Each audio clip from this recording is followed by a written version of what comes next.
University hall میں مسئلہ کشمیر کے حوالے سے ایک تقریب منعقد کی گئی جس کے مہمان خصوصی صدر آزاد کشمیر بیرسٹر سلطان محمود چودھری تھے۔ تقریب کا اہتمام کونسلر کامران حسین کی جانب سے کیا گیا جس میں کونسلرز اور کمیونٹی رہنماؤں نے کثیر تعداد میں شرکت کی۔ صدر آزاد کشمیر کا کہنا تھا اب وقت آ گیا ہے مسئلہ کشمیر کو عالمی سطح پر اجاگر کرنے کے لیے اپنی کوششوں کو مزید تیز کیا جائے کیونکہ بھارت 5 اگست 2019 سے مقبوضہ کشمیر کی خصوصی حیثیت ختم کرنے کے بعد مسئلہ کشمیر کو ختم کرنا چاہتا ہے۔ ان کا مزید کہنا تھا کہ بھارتی عدالت نے حریت رہنما یاسین ملک کو جھوٹے مقدمات میں عمر قید کی سزا سنائی ہے اور اسی لیے میں نے ایمرجنسی میں بیرونی ملک میں مسئلہ کشمیر کو اجاگر کرنے کا فیصلہ کیا کیونکہ بھارتی عدالت میں ملک یاسین کی سزا کے خلاف اپیل میں بہت کم وقت رہ گیا ہے۔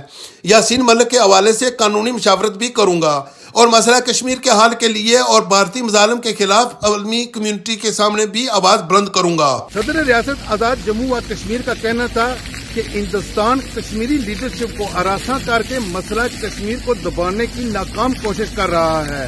ہم حریت رہنما یاسین ملک کی رہائی کے لیے عالمی عدالت انصاف سمیت دنیا بھر میں تحریک کا آغاز کر رہے ہیں۔ گلفراز حسین کلیال، عدالت نیوز، بریڈ فورڈ۔